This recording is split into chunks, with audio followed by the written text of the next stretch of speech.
친정이 엮이는 가정으로 동생이 이제 우울증에서 조울증에서 분열증으로 가며 발작을 하고 자살 시도를 함으로 정신병원에 들락거리게 돼요. 엄마가 그 사건이 해석되지 않은 가운데 자살을 하셨습니다.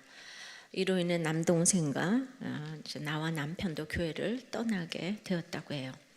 엄마는 어릴 적부터 신앙으로 가르치셨는데 엄마가 그 순간 잘못된 선택을 하신 거다 생각이 들다가도 어느 때는 엄마가 택자가 아니었나 또 하다가 어느 때는 이 사건으로 우리들 교회에 또 오게 되었다는 이런 생각이 이제 든다는 목장 나눔을 읽었습니다. 요즘은 나라적인 이슈, 오늘은 요즘 나라적인 이슈인 자살에 대해서 드러내어서 이제 살펴보겠습니다. 우리나라의 자살률은 OECD 국가 중에 1위라고 합니다.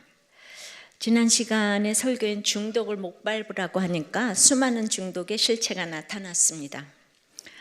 근데 이제 이걸 끝내 밟지 못하면 이제 중독이 끊어지지 않아서 죽고 싶습니다.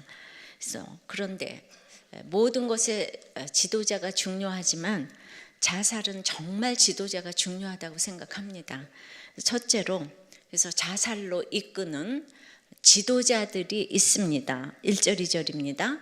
새벽에 모든 대제사장과 백성의 장로들이 예수를 죽이려고 함께 의논하고 결박하여 끌고 가서 총독 빌라도에게 넘겨주니라. 산헤드린 공회는 예수님을 사형으로 정죄한 뒤 사형 집행권이 있는 로마 총독 빌라도에게 이송을 합니다. 산헤드린 공회는 해 뜬 후에만 모일 수 있는데 밤새 불법 회의를 하고 동트기 직전에 모여서 예수님 죽이는 회의를 한 것입니다. 계속 법을 어기고 있습니다. 그들은 은혜로 시작해야 할 그 하루의 첫 시간인 새벽에 예수님을 죽이는 회의를 했습니다. 우리가 이런 본문을 보면서 예수님은 무조건 좋은 분, 대제사장은 무조건 나쁜 사람, 이렇게 이분법적으로 생각하면 이런 말씀에서 적용하기가 어렵습니다. 내가 현재의 삶에서 속고 배신당하는 일이 무엇입니까? 당한 사람뿐 아니라 가해자도 예수님 입장에서 적용해 봐야 합니다. 예를 들어 술 먹고 바람 피우고 빚진 사람이 무조건 나쁜 사람이라고 생각해서는 안 됩니다. 그가 행위로 볼 때 너무나 나쁜 사람이니까 집안 어른들이 새벽부터 모여서 회의를 한 뒤 이혼하라고 하면 이것이 바로 예수님 죽이는 회의입니다. 당시 최고 지도자들이 죽이려는 예수가 누구입니까? 인류의 구속사를 이루는 분 아닙니까? 그러므로 문제 많고 행위가 바르지 못한 사람이라도 우리 집에 구속사를 이루는 인물이 될 수가 있습니다. 그 사람 때문에 집안이 구원될 것인데 구원의 통로를 없애자고 회의하는 것입니다. 그래서 결박하여 끌고 가서 빌라도에게 갔습니다. 고소했다는 뜻입니다. 목사인 제가 믿는 사람들의 문제를 이렇게 동장에게 가서 해결해 달라고 하는 꼴입니다. 믿는 시댁의 문제를 친정에 가서 고소하는 꼴입니다. 이런 것이 예수님 죽이는 일입니다. 어떤 악한 일을 해도 주님은 그 집에서 누가 먼저 회개하는가를 보십니다. 구원을 위해 그 사람이 악역을 맡았다면 그것 때문에 구원을 이루어야 하는데 그 통로를 잘라버리면 안 됩니다. 주님은 죄가 있어서 당하신 게 아닙니다. 죄 없이 인류의 죄를 위해 껴안으셨습니다. 내 가족의 죄를 내가 껴안지 않으면 누가 합니까? 한 몸인 배우자를 내가 용서하지 않으면 어쩝니까? 어떻게 그런 놈하고 살아? 하면서 이혼을 모의하고 더 나아가 대제사장처럼 돈 있고 기득권 있으면 변호사 고용하고 없는 죄라도 만들어 죽이는 의논을 합니다. 이런 목사, 부모, 형제, 배우자가 바로 자살로 이끄는 지도자입니다. 힘든 문제가 생기면 그것을 해치고 나가는 모습을 보여줘야 하는데 죽이는 의논을 하니 이걸 보고 자란 자녀들이 힘든 일이 닥치면 자살을 시도하는 것입니다. 구원의 통로를 잘라버리는 부모, 형제, 목사가 되어서야 되겠습니까? 새벽밤으로 아이들을 자가용으로 학교로 학원으로 태우다 주면서 무슨 의논을 하십니까? 인류대학에 가면 주님 살리는 일일까요? 유다도 인류니까 돈깨를 맡았을 텐데 주님을 죽였잖아요. 부모가 가정에서부터 주님의 영광을 드러내지 않으면 일에 결국은 주님을 죽이는 일로 끝날 수 있습니다.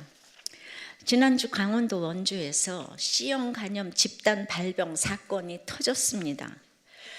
이 병원 원장은 인류로 키워져서 의사까지 되었을 텐데 여기서 해치고 나가는 모습을 보여주지 못하고 자살을 했습니다.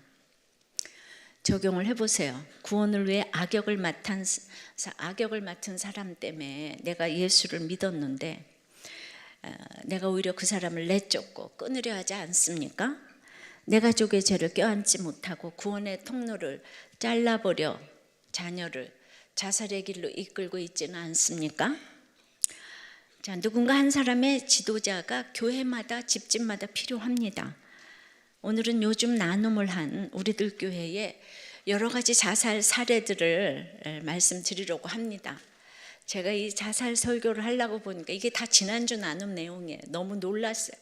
자살에 대한 나눔이 너무 많았어요. 우리들 교회 화이팅, 할렐루야, 놀렐루야. 예, 남들은 금기시 여겨서 말도 못하는데 얼마나 나눔을 자유롭게 활발하게 하시는지 모릅니다.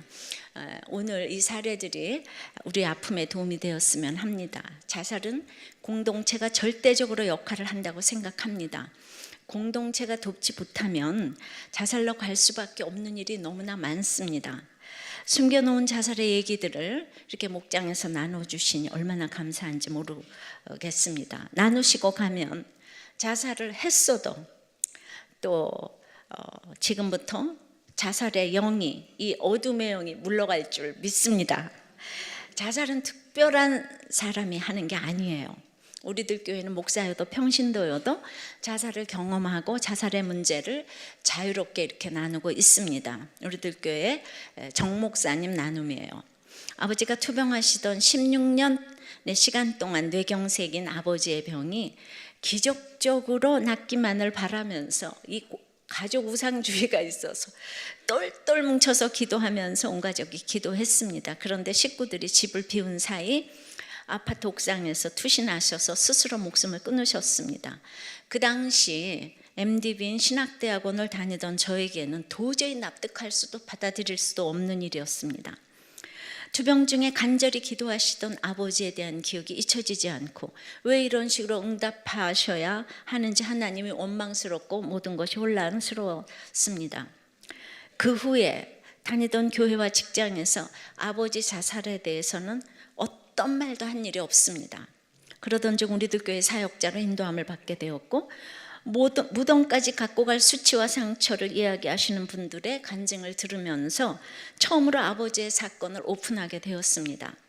수요예배를 드리던 중 악한 부모, 선한 부모 할 것 없이 나를 예수 잘 믿게 해준 부모가 최고의 부모라는 이 목사님의 설교가 나팔소리처럼 귓가에 울려 퍼졌습니다. 저의 과거가 해석되다 보니 자살하고 싶다고 하는 분들과 자살한 가족이 있는 분들에게 제 사연을 나누면서 함께 울고 정말 기도하는 인생으로 바꿔주셨습니다. 이보다 더 큰 축복이 어디 있겠습니까?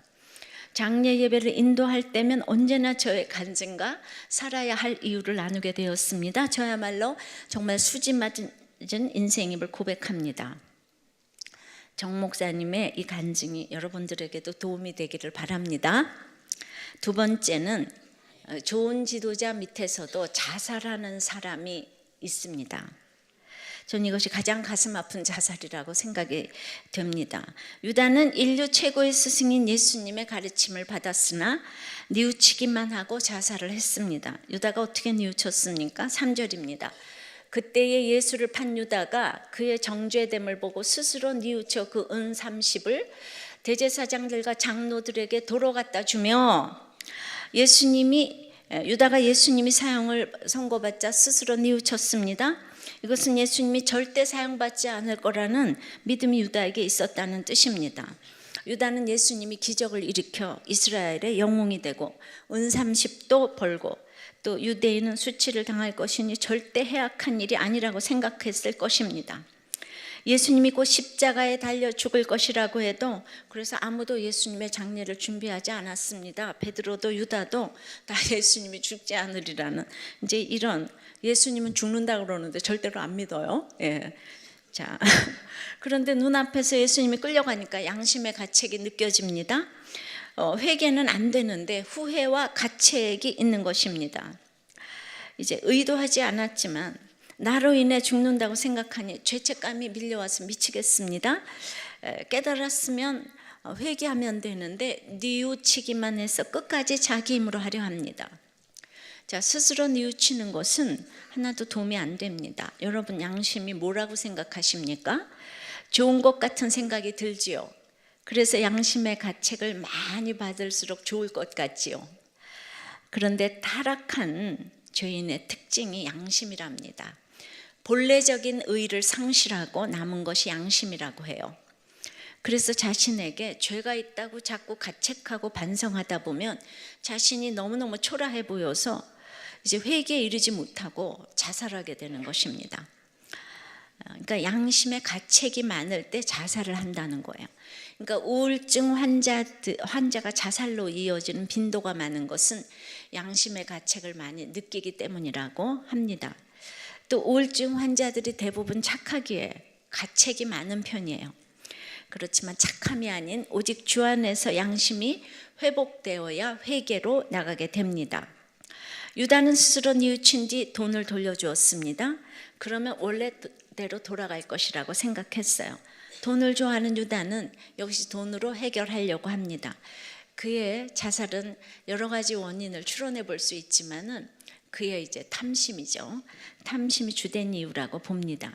유다는 향유를 예수님의 발 아래 본 마리아를 보고 이 향유를 300데나리온에 팔아 가난한 자들에게 어찌하여 주지 않느냐고 비난한 것을 요한복음에서 요한은 이렇게 말하면 가난한 자들을 생각함이 아니요 저는 도적이라 돈꾀를 맞고 거기 넣는 것을 훔쳐가미로라고 유다에 대해 언급하고 있습니다. 유다의 자살 이유가 첫째가 돈이었다는 거죠. 돈을 사랑함이 일만하게 근원이라는 말이 맞습니다. 돈 때문에 자살하는 사람이 정말 많습니다. 여러분들 무슨 사건이 왔을 때 그러므로 이렇게 돈으로 해결하려고 하시면 안 됩니다. 4절입니다. 이르되 내가 무지한 피를 팔고 죄를 범하였도다 하니 유다가 죄를 고백했습니다. 누가 시킨 것도 아닌데 예수님은 무지하다 나는 죄를 범했다고 멋지게 고백하고 있습니다. 범하였도다는 부정과거형으로 계속적인 애통이 아니라 옛날에 죄 한 번 지었지 하는 표현입니다. 회개에 근접한 것 같지만 회개가 아니라 뉘우침으로 그쳤습니다. 뉘우침과 회개는 아주 다릅니다. 뉘우침은 원어로 멜로마이로 진정한 회개에는 사용되지 않는 단어입니다. 단순한 후회나 생각이 바뀐 정도입니다. 죄의 결과에 대한 감정적 후회 정도의 반응입니다. 그러니까 돌아온 탕자처럼 죄를 지었으니 품꾼의 하나로 써달라는 구체적인 적용이 없이 내가 죄를 지었다, 예수님은 죄 없다 하는 것입니다. 죄는요, 내가 돈을 사랑해서 은 30 때문에 예수님을 팔았다, 이렇게 구체적인 회개를 해야 하는 것입니다. 산부인과 의사였던 저희 남편도 죽기 전 하루에 하나님 용서해 주세요, 이것만 하더니 마지막에 이르러서는 드디어 낙태 수술한 것을 고백했습니다. 구체적인 회개를 한 것입니다. 그러나 유다는 얼마나 돈을 사랑했는지 구체적인 죄를 회개하지 못하고 후회로 끝났습니다. 그러니까 뉘우침과 회개는 아주 달라요. 후회와 회개는 아주 다릅니다. 5절에 유다가 은을 성소에 던져놓고 물러가서 스스로 목매어 죽은지라. 그러니까 4절에 죄를 범하였다 하니까 대제사장들이 네가 당하라 그러니까 마치 대제사장이 안 받아줘서 죽는 것처럼 이제 목을 맸습니다. 그러니까 돈을 떼어서 시련을 당해서 복수하려고 죽는 것입니다. 그렇게 뉘우치더니 스스로 자신의 죄를 집행하고 목을 맸습니다. 구약의 사울도 자살을 했습니다. 사울도 끝까지 하나님보다 사람을 의식했습니다. 끝없이 사람을 의식하는 것은 정말 심판이라고 생각합니다. 끊임없이 사람의 그 체면을 의식하고 눈을 의식하는 사람은 정말 심판 가운데 있는 사람이라고 생각해요. 중상을 입고 이때라도 회개하고 하나님께 나와야 하는데 사울이 그것이 안 되었습니다. 사무엘상 31장에 보면 무기든 자에게 죽여달라고 했어요. 유대 전승에 의하면 이 무기든 자가 22장 높당의 제사장을 죽인 도액이라고 합니다. 신접한 여인과 지체가 되더니 악한 일을 같이 도모하던 도액과 지체가 되어 비참하게 죽습니다. 칼의 노래를 부르더니 칼로 인해 자살을 합니다. 정말 자살은 공동체가 중요합니다. 사울에게는 사무엘과 다윗과 요나단 같은 세계적인 믿음의 친구가 있는데 바로 그 친구들 공동체에서 악의 공동체인 신접한 여인, 도액 이런 사람과 친하게 지내다 멸망을 당했습니다. 유다도 예수님 옆에서 예수님을 죽인 대제사장과 장로들과 어울리더니 결국 그들과도 하나가 될 수 없어서 이렇게 자살을 했습니다. 너무나 세계 최고의 공동체에서 믿음이 없는 사람들하고 그렇게 놀기도 어렵겠죠. 이렇게 놀기도 어려워요. 예, 여기 다 똑똑하고 잘나서 이런 거 같아요. 사울도 잘났잖아요. 유다도 똑똑하고. 죄보다 이 세상에서의 수치를 더 염려하기 때문에 자살을 했습니다. 죽고 나서 최고의 지속적인 비난을 받는 것이 자살입니다. 세계적으로 자살을 한 대통령은 히틀러와 노 대통령 뿐이라고 합니다. 제가 노 대통령 얘기를 자꾸 언급하게 되는 이유는 국민이 사랑하는 지도자였기에 그의 영향으로 그 뒤로 너무나 자살이 많아졌기 때문입니다. 타인을 죽이는 것이 살인이라면 자신을 죽이는 것이 자살입니다. 살인이 미움에서 비롯되니 똑같이 미워하는 것입니다. 결국 사울은 다윗을 죽도록 미워했지만 그것이 자신을 죽도록 미워하는 것과 같다는 것을 보여줍니다. 우리나라가 백의의 민족이라기보다 전투적이고 천자의 민족이라고 했는데 이런 사울과 같은 종류의 사람들이 많아서 죄보다 수치를 두려워하기 때문에 이기고 이기려고 하니까 아니 어떻게 이렇게 조그만 나라가 자살률 1일 수가 있어요? 가난할 땐 자살률 없었어요. 천자의 나라가 되고 보니까 이렇게 자살이 높아집니다. 교회를 다니는 사람 중에도 자살 시도는 계속 늘어나고 있습니다. 죽고 싶다가 입에 배웠습니다. 자살을 죄로 여기는 신학을 정립한 사람은 어거스틴입니다. 자살이 타살죄보다 큰 이유는 첫째, 자살은 죄를 회개할 기회가 없습니다. 가룟 유다는 죄책감에 못 이겨 목매달아 자살을 했는데 요한복음 6장 70절 71절에 보면 마귀 자식이라고 분명히 언급하고 있습니다. 이것은 지옥을 갔다는 뜻입니다. 생명의 근원이신 하나님께 반항하는 죄입니다. 사무엘상 2장 6절에 여호와는 죽이기도 하시고 살리기도 하시며 음부에 내리기도 하시고 올리기도 하시는도다 하셨습니다. 민수기 27장 16절에는 모든 생명에 대한 주권은 오직 하나님께만 있다고 했어요. 또 이제 그런데 자기 생명이라고 제 것인 줄 알고 자살하는 것은 하나님께 반항하는 것이며 하나님의 권세에 도전하는 것입니다. 고린도후서 12장 8절 9절에는 자살은 삶 가운데 주시는 하나님의 은혜를 반역하는 것입니다. 그러므로 계시록 3장 이제 19절에서는 그러므로 인간이 최종적으로 선택할 것은 자살이 아니라 회개라는 것입니다. 자살은 불가요항으로 타는 못에 참여하는 죄입니다. 요한계시록 21장 8절에 그러나 두려워하는 자들과 믿지 아니하는 자들과 흉악한 자들과 살인한 자들과 음행하는 자들과 점술가들과 우상 숭배자들과 거짓말하는 모든 자들은 불가요항으로 타는 못에 던져지리니 이것이 둘째 사망이라고 했는데 살인자는 타살이나 자살이나 유황으로 타는 못에 안 가겠습니까? 물론 행위로 천국을 가는 것은 아닙니다. 살인을 해도 죄를 돌이키고 회개하면 천국 갑니다. 그러나 남을 죽인 자는 회개하고 구원받을 기회가 있지만 자살한 자는 회개하고 구원받을 기회가 없습니다. 근데 구원의 확신을 가지고 질병으로 순간적으로 사고사처럼 자살할 수도 있습니다. 삼손처럼 이타적인 자살도 있습니다. 자, 평가는 천국에 가서 물어봐야겠지만요. 그러나 회개하지 않고 자살한다면 영원히 돌이킬 수 없는 지옥의 형벌을 받게 됩니다. 어떤 사람은 인생이 고통스럽고 괴롭다고 자살하는데 이것은 후라이팬이 뜨겁다고 영원한 불에 뛰어드는 것입니다. 아무리 괴로워도 스스로 목숨을 끊으면 안 됩니다. 지옥에 들어가면 자살할 수도 없기 때문입니다. 그런데 자살함으로 너무도 영원한 심판을 받게 되기 때문에 하면 안 됩니다. 윈스턴 처칠의 막내딸 다이애나 처칠은 자살자를 돕는 사마리안이라는 기관에서 봉사했는데 그녀도 자살을 했습니다. 공양미 300석의 인당수에 빠지는 심청이가 효녀라고 하지만 그것도 죄입니다. 유교적인 가치관에서 좀 바뀔 필요가 좀 있습니다. 현재까지 연구 결과들을 종합해 보면 자살 희생자의 약 90%가 정신과적 진단을 가지고 있으며 특히 우울증이 가장 흔하다고 합니다. 우울증에 많은 원인이 있지만 특별히 자신이 의지하던 이런 힘의 원천, 사랑하는 사람의 죽음 뒤에 나타나는 반응에서 참 많이 찾는다고 해요.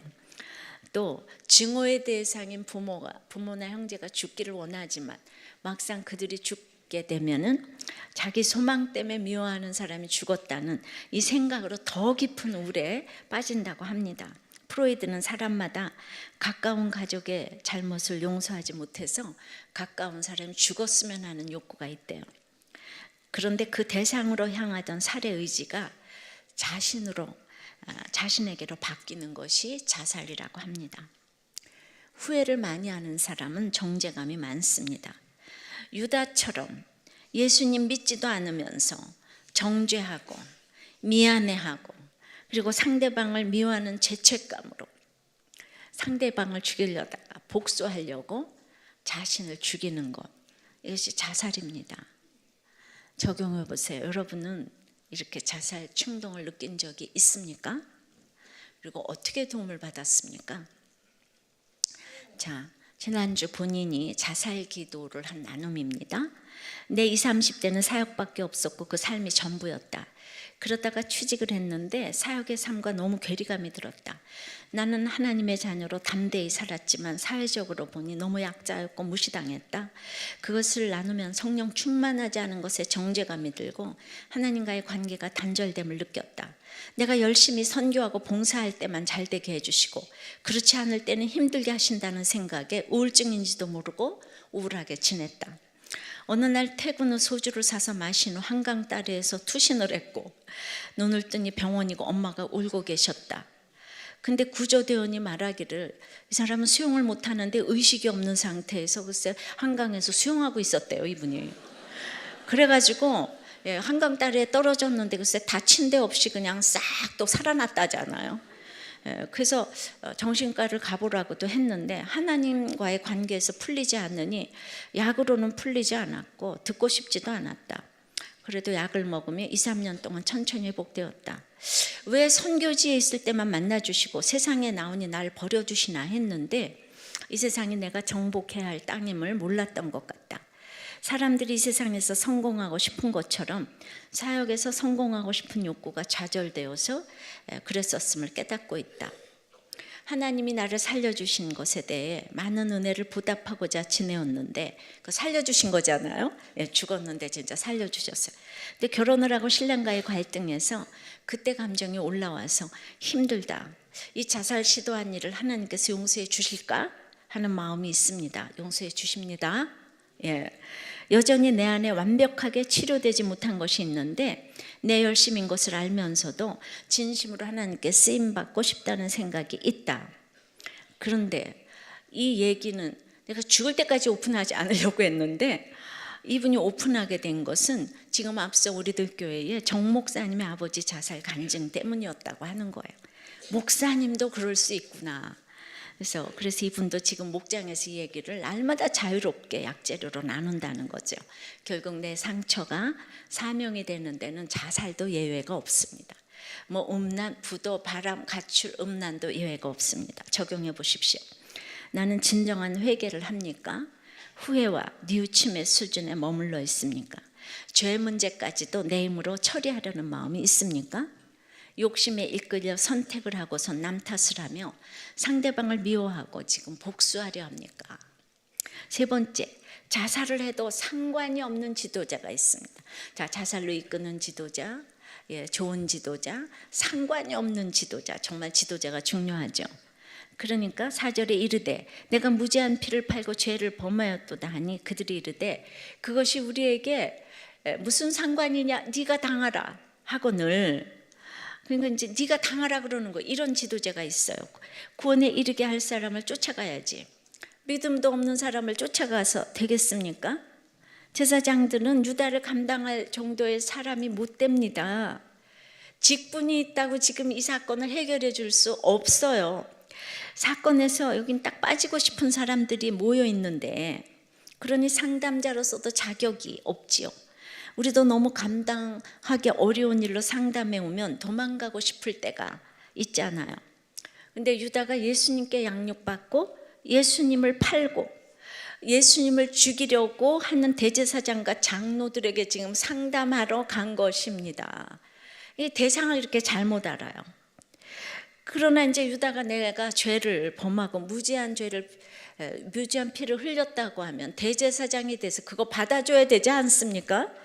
그런데 돈 주고 예수님 인수할 때는 언제고, 이제 무슨 상관이 되는지 네가 당하라. 그들은 유다의 죄책감과 후회에 너무 무관심합니다. 지금 유다가 딱 죽기 직전 아닙니까?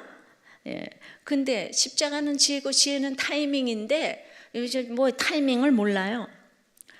근데 여러분이 너무 바빠서 죽음에 이른 사람 내버려 두는 것이 바로 예수님 죽이는 일입니다.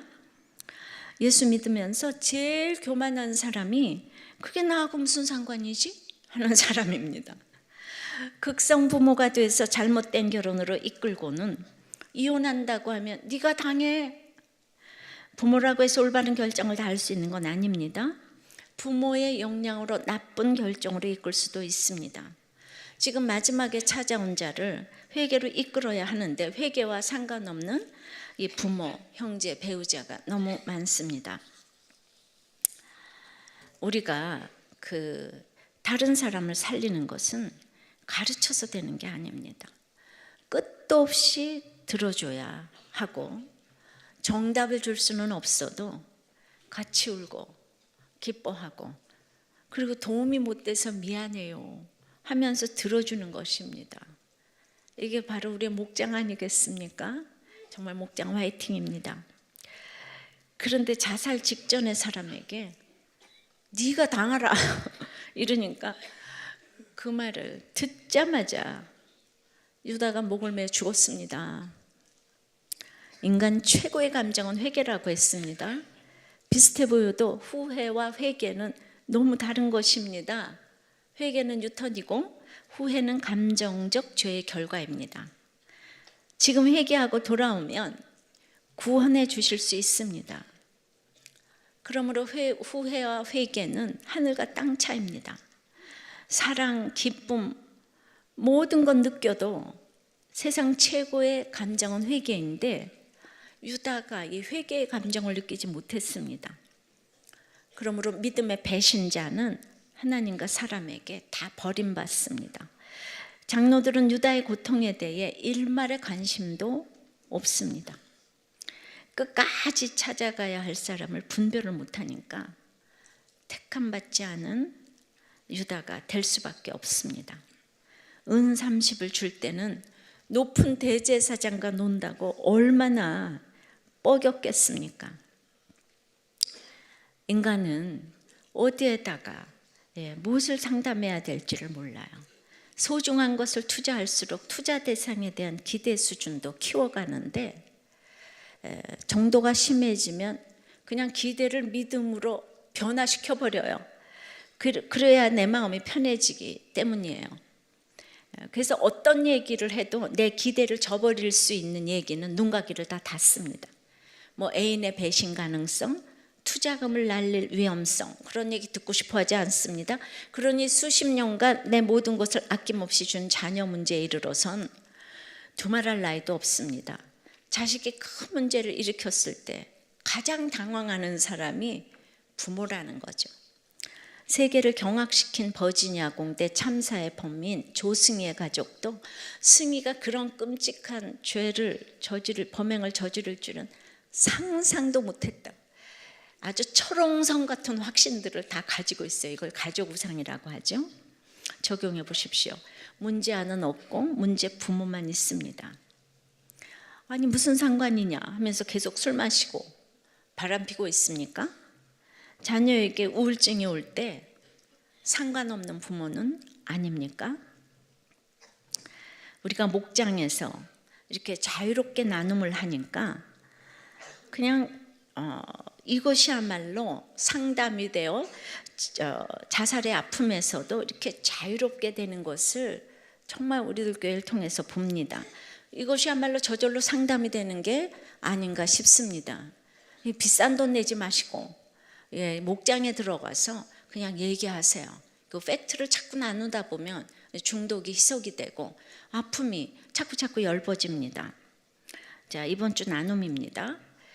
본인이 인정 중독자인데 자기 인정받고 싶을 때마다 남편이 여자 문제를 일으킨대요. 아까 집사님 얘기 들으셨죠? 간증한 집사님. 그럴 때마다 타투와 피어싱을 하고 싶대요. 이번에도 어디에다 문신을 할까 했대요. 남편이 꼭 기부원 같답니다. 근데 왜 타투와 피어싱을 하냐면 문신하면 아프잖아요. 그래서 나도 아프다는 것을 그렇게 표현하는 건가요? 목장에서 이렇게 나눔을 했어요. 그래서 사실 자살하고 싶었는데 친정아버지가 자살하셨고 가족의 자살이 가족들에게 얼마나 상처를 주는지 알기에 혼자서 삭히는 거예요. 말씀을 들을 때마다 남편이 변할 것 같아 기대했는데 목자를 해도 바람을 피고 치리를 받아도 술을 먹는구나. 내가 이렇게 교양 있게 읽었지만 나눔은 안 그랬어요. 이래도 저래도 안 되니 여기서 잘 살아가는 방법을 알아야겠다고 마음을 바꿨습니다. 처방하는 평원님이 이혼도 안 되고 자살도 안 되는 것을 알고 포기하는 것이 말씀을 뚫고 들어가는 것이에요. 그리고 하나님이 집사님을 세우시는 거예요. 집사님 너무 수고하셨어요. 이뻐요. 이렇게 막 격려를 해줬어요. 이렇게 자살하고 싶다고 얘기할 수 있는 공동체에 있는 것이 자살을 막는 비결입니다. 그런데 유다도 사울도 공동체를 이용하지 못했어요. 아니 버렸습니다. 게다가 악한 공동체에 있는 건 더 심각합니다. 믿음이 하나도 없는 신앙 고백이 그냥 일개가 없는 그다 악한 그 신접한 여인들하고 있다 보니까 이렇게 비참하게 죽은 거죠. 또 한 사람의 나눔입니다. 아버지가 자살하고 형님도 자살하고 동생도 여러 번 자살 시도를 했답니다. 그러니까 이제 이런 얘기를 나누니까 목원들이 생각하기에 그러면 그 믿는 가정인데 거기는 천국 가셨나 지옥 가셨나 이게 너무 궁금하잖아요. 그죠? 우리 모두 이게 궁금해요. 그죠? 여러분들 모두 궁금증을 제가 모아서. 근데 이 아버지는 조울증이 있고 평소에 구원의 확신이 있었다고 합니다.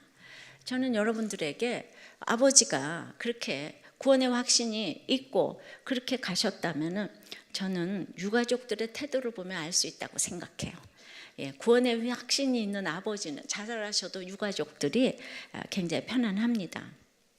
그렇다고 믿어도 자살할 수 있고 자살해도 천국 갈 수 있다고 자꾸 이렇게 얘기해 주면 자살이 얼마나 늘어나겠습니까?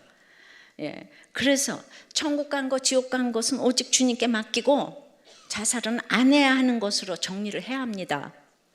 아셨습니까? 그러니까 이 서두의 집사님도 그 엄마가 자살하시고 이 정신병 걸린 동생 때문에 자살하시고 구속사에 시간이 들어오는데 그 고통이 컸답니다. 그래서 100% 오르심을 인정하지 못했는데 엄마를 객관화하지 못한 것 같다고 여기 나눔에서 이런 얘기를 이렇게 합니다. 엄마는 엄마고 나는 나인데 엄마의 영혼은 내가 죽고 나서 가서 물어봐야겠다. 그런데 정말 너무 재밌는 나눔을 읽었어요. 이렇게 동생이 아프고 엄마가 자살하고 이런 어마어마한 사건이 있었음에도 이분이 여기 와서 말씀이 들린 정신이 번쩍 든 사건은 남편의 바람 사건이었다는 거예요. 그러니까 이 각자의 고난의 한계가 다 다른 것 같아요. 예. 그래서 저도 힘든 시집살이를 하면서도 시어머니나 남편에게 돌을 던지지 못하고 자꾸 저를 정죄하고 찌르고 못났다고 생각했어요. 그래서 얼마나 괴로우니까 자살을 하려고 저도 수면제를 2번이나 먹었어요. 식구들은 다 모르지만. 예. 그래서 그 너무나 자살하는 마음을 제가 이해를 합니다. 근데 믿고 나서 신앙 고백 이후에 어려운 일이 많이 생겼지만 그래도 자살 충동은 없었습니다. 그것이 믿는 자의 특징일 것입니다. 적용해 보세요. 상담할 일 있습니까? 누구에게 가야 할까요? 그 사람이 고뇌에 이르도록 상담해 줄 수 있는 깨어있는 지체입니까? 그리고 죽고 싶다는 사람에게는 어떤 반응을 보였나요? 자, 4번째는 말씀을 이루는 것을 믿어야 합니다. 6절부터 10절까지입니다. 대제사장이 그 은을 거두며 이르되 이것은 핏값이라 성전고에 넣어둠이 옳지 않다 하고 의논한 후 이곳으로 토기장의 밭을 사서 나그네의 묘지를 삼았으니 그러므로 오늘날까지 그 밭을 피밭이라 일컫느니라. 이에 선지자 예레미야를 통하여 하신 말씀이 이루어졌나니 일러스되 그들이 그 가격 매겨진 자 곧 이스라엘 자손 중에서 가격 매긴 자의 가격 곧 은 30을 가지고 토기장의 밭값으로 주었으니 이는 주께서 내게 명하신 바와 같은 일을 하였더라. 스가랴 11장 12절의 말씀이 성취입니다. 어떤 일이 와도 예수님 팔아먹은 돈조차도 이방인 묘지 사는 데 쓰였습니다. 영적으로 이방인인 사람은 유다처럼 수치를 받습니다. 교회에 와서도 공동체에 들어오지 않고 이방인으로 있으면 유다처럼 수치를 당하고 후회하면서 자살할 수밖에 없습니다. 옳지 않은 핏값을 성전고에 넣어두는 일은 무엇입니까? 우리도 그런 일을 합니다. 예수님 팔아먹고 헌금하면 무슨 소용이 있겠습니까? 타락한 일로 벌어서 헌금하고 자살하면 예수님이 좋아하시겠습니까? 그래서 성전고에 두지 않고 토기장의 밭을 샀습니다. 그러니 예수님을 판돈이 거룩하지 못하다는 것을 스스로 증거한 것이지요. 유대인의 묘지를 사면 유대인들이 와서 아무도 묻히지 않을 거니까 이방인 나그네 묘지를 샀습니다. 이렇게 신앙의 핵심을 놓치고 종교적인 행위만 하면 안 됩니다. 또 이 모든 일이 이미 성경에서 예언된 일이라고 하니 우리도 누구에게 팔린 일이 있어도 또 자살한 일이 있어도 억울해만 할 것이 아니라 말씀을 이루는 일이구나 하시기 바랍니다. 유다뿐 아니라 구약의 사울처럼 열심히 살다가 중상을 입은 분들이 많습니다.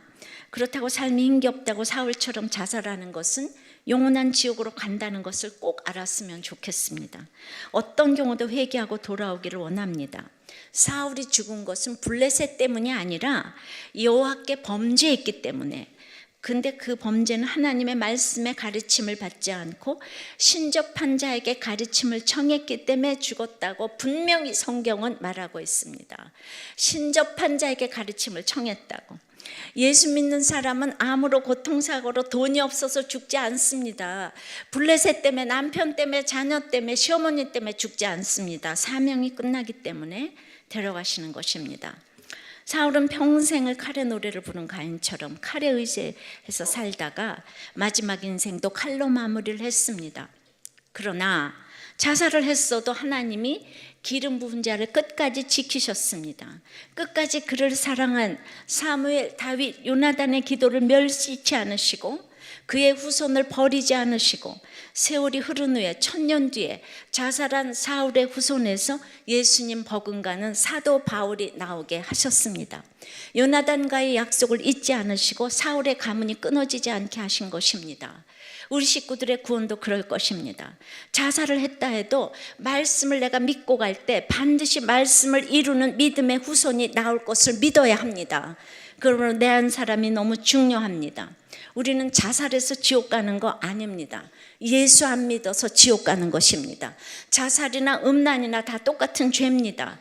근데 다만 자살은 회개할 기회가 없으니 너무나 큰 죄라는 말씀을 드리는 거예요. 자살해서 지옥 가는 게 아니고 예수 안 믿어서 지옥 가는 거 맞습니다. 근데 자살하면 예수 믿을 기회가 없지 않아요, 그죠? 그 나머지 것은 다 천국 가서 물어보시기 바래요. 예, 우리는 모르는 거 많아요. 그러나 자살을 했어도 우리 식구들이 다 열심히 기도하니까 사흘의 후손에서 사도 바울이 나오지 않았습니까? 그러니까 자살이란 죄를 막 지옥 간 엄청난 죄라고 모든 조상을 정죄하면서 우리 집에 자살이 생겼다는 이런 얘기하지 마시고 여러분부터 믿음의 이제 자손으로 자리매김하고 걸어가시기를 바랍니다. 공동체 고백이에요. 이분도 너무나 이제 그 엄마의 불행한 가정을 이렇게 보면서 행복한 남편을 만나려고 했지만 그 첫 결혼에 실패하고 그리고 엄마가 이제 그 자살을 하셨어요. 그리고 자기도 이제 결혼에 실패를 하고 그러면서 돌이킬 수도 없고 앞만 보고 가야 되는 어떤 상황이 생겼어요. 자기도 재혼을 추진하게 되었는데 지금 남편의 전처가 자살한 것을 알았지만 같은 그 아픔을 겪어본 저로서는 이제 저를 서로 품어주고 가면 되지 않을까 하는 막연한 생각에 사로잡혀 혼인신고를 했습니다. 근데 남편은 집안에서 무언의 폭력과 갑자기 변하는 무언의 감정 폭력에 영문도 모른 채 살 수밖에 없었습니다. 그래서 이제 목자님을 통해 남편이 범불안장애, 공황장애라는 것을 알게 되니 폭력을 행사할 때마다 환자라고 생각하면서 견뎠습니다. 그러므로 마음이 공고하니 2시간 반이 걸리는 휘문성전의 예배를 다니면서 세례와 양육을 통해 구속사의 말씀을 알게 되었고 내 생각으로 이혼하고 그 아들을 두고 왔었는데 아이에 대한 무책임한 죄를 보게 되었습니다. 그런데 남편이 또 이제 미혹의 영이 들어가서 또 다른 여자를 만나서 음란을 행한 모습을 우연히 목격하게 된 난 화가 났지. 아이들이 눈에 밟혀서 남편 앞에 무릎을 꿇었습니다. 자기중심적이고 이기적이고 가족들에게 인색한 남편 옆에 살면서 많이 지쳤는지 절망감, 우울감에 빠져 자살 충동도 느꼈고 우울증이라는 진단의 약을 먹으면서 이제 충동에서 벗어날 수 있었는데 그 남편의 전 부인의 그 자살한 그 아내의 자리에서 살아내기가 너무나도 버거운 나는 주님을 의지하고 찾을 수밖에 없다고 생각했는데 그것이 아니었습니다. 저는 행복과 안정된 재혼 생활을 대용품으로 놓고 남편에게 치우치면서 맹종의 빠른 발로 참고 있었던 것이었습니다. 저는 생색병에 사로잡혀 많이 아픈 것을 알게 되었습니다. 그런데도 8년 동안 부목장을 섬기면서 온전한 마음으로 예배를 섬기는 것이 아니라 남편이 목자 되기를 소원한 마음으로 섬겼고 제 삶이 편해지지 않을까 하는 기복으로 섬긴 것을 알게 되어서 그냥 이 성전 가까이 장막을 옮기게 해달라는 이 기도를 응답하셔서 빚도 없이 정말 빚 없이 죽전에 이사를 하게 되었는데 남편이 무슨 겸임교수 일을 하면서 이제 직분을 이렇게 내려놓게 됐다는 거죠. 그 집을 빚 없이 들어왔는데 목자가 되었는데 이제 부부 목장을 지금 섬기지 않으니까 너무 편해가지고 예, 그러다 보니까 주님이 회개하라고 하셨답니다. 아프리카 선교보다 힘든 재혼의 삶을 살아낼 수 있게 도와주신 주님의 사랑과 은혜를 생각하면 이 내 삶에 안주하고 싶은 마음을 이렇게 내려놓게 된다고. 예, 이걸 이제 깨달은 거죠. 뭐 직장이 또 이렇게 됐으니까 내려놓을 수밖에 없으신데 직장이 멀어도 하려면 얼마든지 할 수 있습니다. 네, 우리가 핑계를 대는 거예요. 조금 나아지셨는가 봐요. 그러니까 여기도 엄마도 자살하고 전처도 자살하고 이 자살의 영이 있는 이 가정에서 들어가서 사는 게 얼마나 힘든지 그 남편의 공황장애, 범불안장애 이런 모든 것들을 목장에서 편안하게 이렇게 다 나눠주시니까 얘기할 때마다 이것이 이렇게 희석되는 것을 느끼게 됩니다. 이외에도 자살에 대한 나눔이 많이 있었지만 오늘은 우리들 교회 목장이 얼마나 건강한가를 나누어 드렸습니다. 자살 얘기를 이렇게 편하게 하기에 남은 가족들이 말씀을 이루며 이 일의 사명을 감당하며 이렇게 가는 것을 보게 됩니다. 모두 이런 얘기를 그냥 정말 나의 쇼핑 중독 이런 거를 나누듯이 자살의 문제도 이렇게 편하게 여전한 방식으로 나누고 가시면서 승리하시기를 기도합니다. 그러니까 자살이 별게 아닌 것이에요. 정말 별게 아니라고 생각되기에는 이렇게 말씀을 알으셔야 되잖아요. 이렇게 말씀을 알아서 말씀대로 이루어지는 것이구나. 그럼 여러분 한 사람 한 사람이 다 주인공이 돼서 그 중심이 될 때에 여러분들의 모든 가정이 믿음의 가정으로 완전히 변화되고 말씀을 이루는 성가정이 될 걸 믿습니다. 말씀을 맺습니다. 자살로 이끄는 부모, 형제, 지도자가 있다고 합니다. 좋은 지도자 밑에 있어도 스스로 뉘우침에 그쳐서 자살할 수 있다고 합니다. 양심의 가책으로 자살하는 사람들이 얼마나 많은지 몰라요. 자살이 상관이 없는 지도자도 있습니다.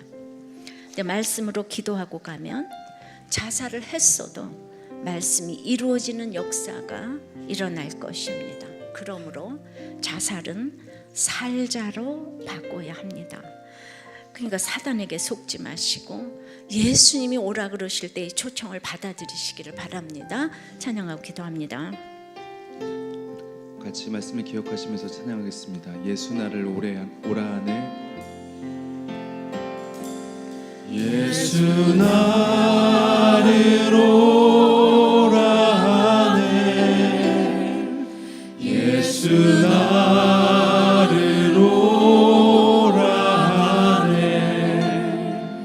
어디든지 주를 따라 주와 같이 가. 겟세마네 동산까지, 겟세마네 동산까지 주와 함께 가려 하네. 피땀 흘린 동산까지 주와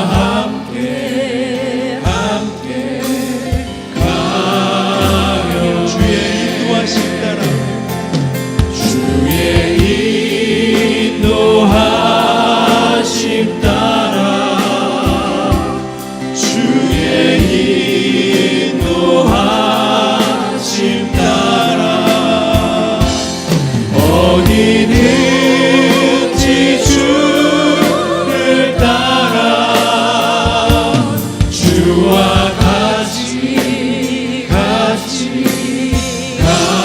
심판하실 자리까지, 심판하실 자리까지 주와 함께 가려 하네. 주와 함께 가려 하네. 심판하실 자리까지 주와 함께 가. 주가 크신 은혜 내려, 주가 크신 은혜 내려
오늘 자살을 한 경험과 가족을 가지고 있는 분들의 나눔을 들었습니다.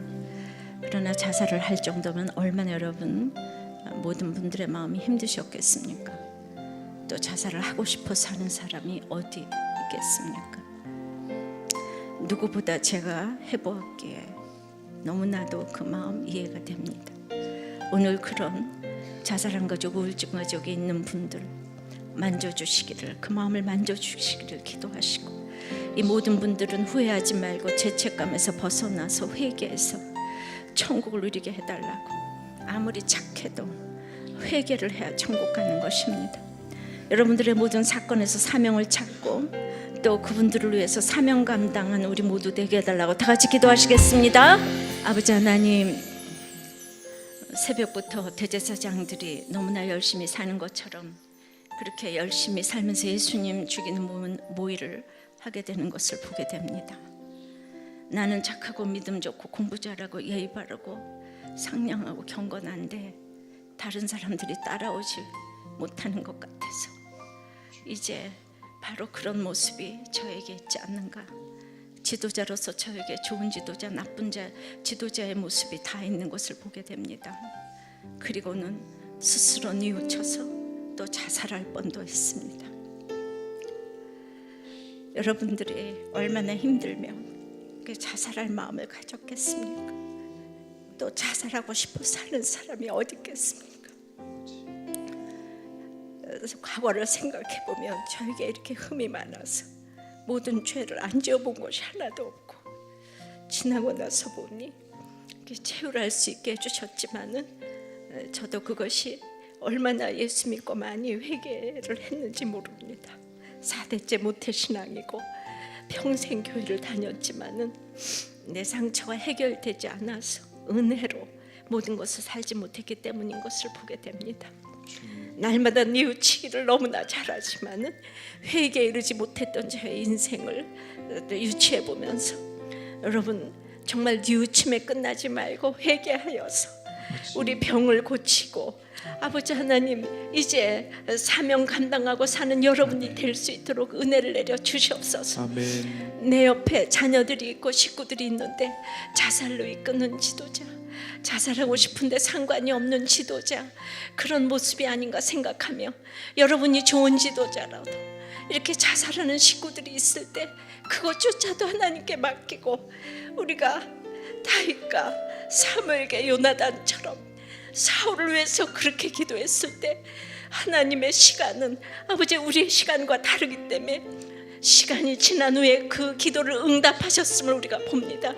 우리가 우리 가족을 위해서 기도하고 아버지 하나님 우리를 구원을 위해서 기도할 때 반드시 말씀을 이루는 사건이 되어서 우리가 믿음의 성가정이 될 것을 믿습니다. 믿음의 후손이 주렁주렁 나오게 될 것을 믿습니다. 아멘. 자살을 살자로 바꾸어서 아멘. 아버지 하나님 우리의 모든 어둠의 영이 물러가고 자살의 영이 물러가고 나의 사건을 약재료로 다른 사람들을 살릴 수 있도록 아버지 하나님 우리의 사건을 써 주시옵소서. 아멘. 오늘 자살한 가족이 있는 분, 자살한 경험이 있는 분, 우울증, 조울증, 분열증 모든 아픈 분들을 위해 주님이 손을 얹어 주시고 아멘. 손을 얹어 주시고 구원받아서 살아날 수 있도록 역사하여 주시옵소서. 아멘. 피 묻은 손을 얹어 주시옵소서. 아멘. 살려 주시옵소서. 아멘. 긍휼히 여겨 주시옵소서. 아멘. 불쌍히 여겨 주시옵소서. 아멘. 내가 아버지 하나님 참으로 아버지 하나님 두려워하지 말라고, 내니 두려워 말라고 하는 예수님의 음성을 듣고 예수님을 보고 유령처럼 보지 않게 도와주시옵시며 살아나게 도와주시옵소서. 역사하여 주시옵소서. 예수 그리스도 이름으로 기도드리옵나이다. 아멘. 맞습니다. 교회에 와서도 공동체에 들어오지 않고 이방인으로 있으면 유다처럼 수치를 당하고 후회하면서 자살할 수밖에 없습니다. 옳지 않은 핏값을 성전고에 넣어두는 일은 무엇입니까? 우리도 그런 일을 합니다. 예수님 팔아먹고 헌금하면 무슨 소용이 있겠습니까? 타락한 일로 벌어서 헌금하고 자살하면 예수님이 좋아하시겠습니까? 그래서 성전고에 두지 않고 토기장에 밭을 샀습니다. 그러니 예수님을 판돈이 거룩하지 못하다는 것을 스스로 증거한 것이지요. 유대인의 묘지를 사면 유대인들이 와서 아무도 묻히지 않을 거니까 이방인 나그네 묘지를 샀습니다. 이렇게 신앙의 핵심을 놓치고 종교적인 행위만 하면 안 됩니다. 또 이 모든 일이 이미 성경에서 예언된 일이라고 하니 우리도 누구에게 팔린 일이 있어도 또 자살한 일이 있어도 억울해만 할 것이 아니라 말씀을 이루는 일이구나 하시기 바랍니다. 유다뿐 아니라 구약의 사울처럼 열심히 살다가 중상을 입은 분들이 많습니다. 그렇다고 삶이 힘겹다고 사울처럼 자살하는 것은 영원한 지옥으로 간다는 것을 꼭 알았으면 좋겠습니다. 어떤 경우도 회개하고 돌아오기를 원합니다. 사울이 죽은 것은 블레셋 때문이 아니라 여호와께 범죄했기 때문에, 근데 그 범죄는 하나님의 말씀의 가르침을 받지 않고 신접한 자에게 가르침을 청했기 때문에 죽었다고 분명히 성경은 말하고 있습니다. 신접한 자에게 가르침을 청했다고. 예수 믿는 사람은 암으로 고통사고로 돈이 없어서 죽지 않습니다. 블레셋 때문에, 남편 때문에, 자녀 때문에, 시어머니 때문에 죽지 않습니다. 사명이 끝나기 때문에 데려가시는 것입니다. 사울은 평생을 칼의 노래를 부른 가인처럼 칼에 의지해서 살다가 마지막 인생도 칼로 마무리를 했습니다. 그러나 자살을 했어도 하나님이 기름 부은 자를 끝까지 지키셨습니다.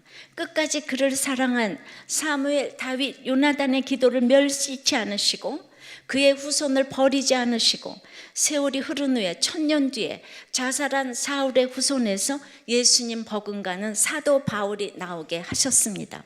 요나단과의 약속을 잊지 않으시고 사울의 가문이 끊어지지 않게 하신 것입니다. 우리 식구들의 구원도 그럴 것입니다. 자살을 했다 해도 말씀을 내가 믿고 갈 때 반드시 말씀을 이루는 믿음의 후손이 나올 것을 믿어야 합니다. 그러므로 내 한 사람이 너무 중요합니다. 우리는 자살해서 지옥 가는 거 아닙니다. 예수 안 믿어서 지옥 가는 것입니다. 자살이나 음란이나 다 똑같은 죄입니다. 근데 다만 자살은 회개할 기회가 없으니 너무나 큰 죄라는 말씀을 드리는 거예요. 자살해서 지옥 가는 게 아니고 예수 안 믿어서 지옥 가는 거 맞습니다.